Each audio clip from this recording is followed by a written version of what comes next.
food blogger Selena Bruni is here, and she's going to show us the art of putting together a delectable dessert charcuterie board. There is an art to it, isn't there? Well, it takes a little bit of a flair, yes. Because you make it look so beautiful, and you have to know what flavors go well together. To put together. So I think part of it is really like doing a little treasure hunt in your house and finding your little pieces. Like this is a little teacup, it's cute.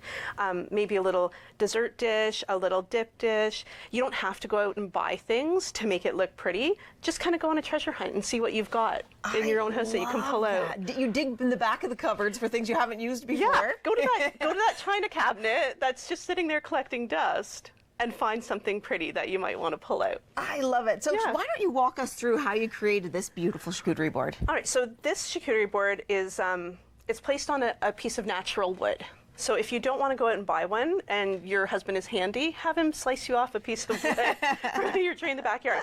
But really, that's your base. That's what you're going to start from. You could even do a white china platter, you could do a piece of marble, anything you have, but that's going to be your like base that's going to anchor you.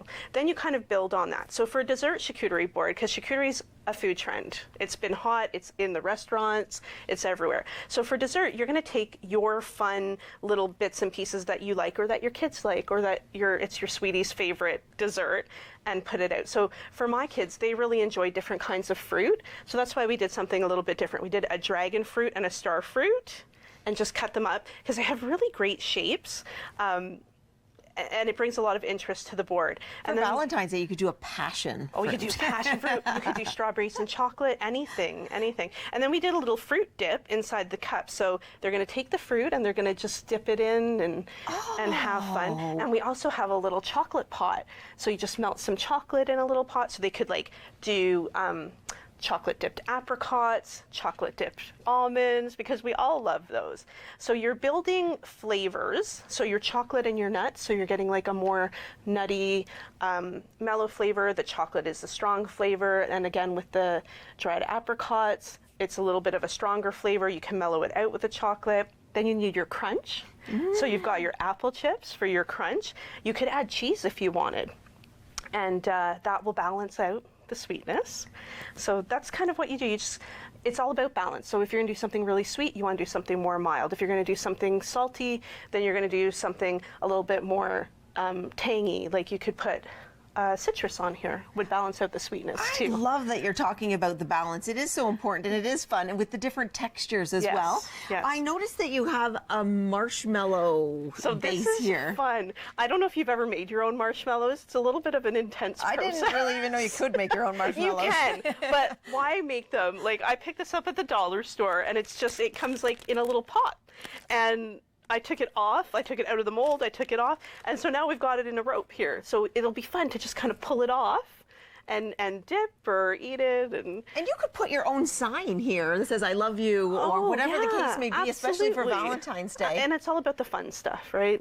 And again, when you're at the dollar store, you pick these little things up or you make them yourself, and that's the fun part about it. Absolutely. Yeah. And talk about this one. I love this. This is more, I think, grown-up sophistication. Yes. So this is your more grown-up charcuterie board. So we've got some lovely handmade French macarons, and they're from Marjorie at M&amp Catering and Cooking School. I love Marjorie. Yeah, and then we actually made our own little truffles. So truffles are super easy to make. 3 ingredients, icing sugar, butter, whipping cream, and you just melt it all up, let it cool in the fridge, and then you shape it. And a lot of us have those little melon ballers. Yes. So you can just scoop out your ganache, and we put a little raspberry inside. There is a special treat waiting for you inside. Yes. There. Now, we only have about 15 seconds left, and I know you have this cutter, so what are you doing to make your fruit more fun, you just take a little cookie cutter, and you can make awesome little shapes, little hearts, and then put them on your nice and easy on your board. Thank you so much for being here today. My pleasure. And that is the end of today's show. Thank you to all of our special guests for stopping by, and to you at home for watching.